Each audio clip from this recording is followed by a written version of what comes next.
Russia and Ukraine are pointing fingers at each other after a UN watchdog warned they are playing with fire, shelling Europe's largest nuclear plant. A Russian official posted this video online claiming it shows Ukrainian strikes on the plant. Foreign correspondent Marcus Moore joins me live now from Kyiv, Ukraine, with more. Marcus, what's the situation like at the plant now, and what's the biggest concern at this point? Well, Diane, we know that the situation there around the plant in Zaporizhzhia is a serious one. We have learned that while a number of the areas around the plant have sustained damage, some of the buildings, the most critical parts of that facility have been scathed and have not suffered or sustained any damage from any of the volleys of artillery fire that we have seen happening there in that region.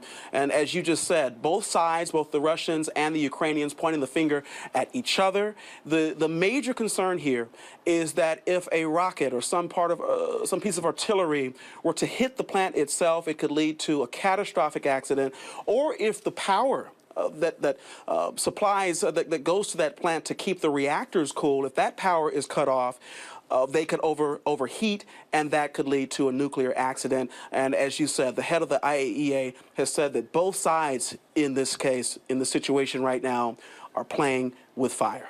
Now, Ukrainian officials are urging residents of areas like Kherson that have been liberated to leave amid these widespread power outages as winter sets in. So what's the latest on those evacuations and the fighting in those areas?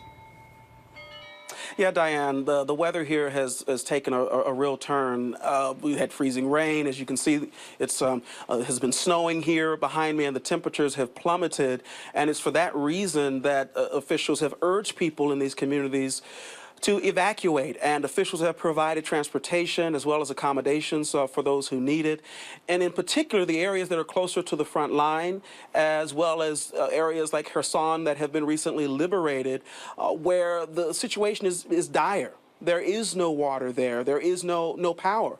And the situation across the country is dire as well. Even here in Kyiv, there are occasional outages, and really everyday life has been interrupted or disrupted in a huge way for people those who remain in the city. And so that's why they've been telling people to get to where there are those services that they can survive, because it will be brutal conditions here once winter does set in. And at the same time, Diane, the fighting does continue. Ukraine hopes to keep the momentum going as they push the Russians back from some of those areas that they occupied.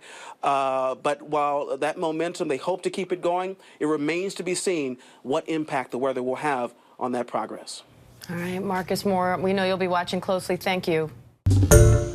Hi, everyone. George Stephanopoulos here. Thanks for checking out the ABC News YouTube channel. If you'd like to get more videos, show highlights, and watch live event coverage, click on the right over here to subscribe to our channel. And don't forget to download the ABC News app for breaking news alerts. Thanks for watching.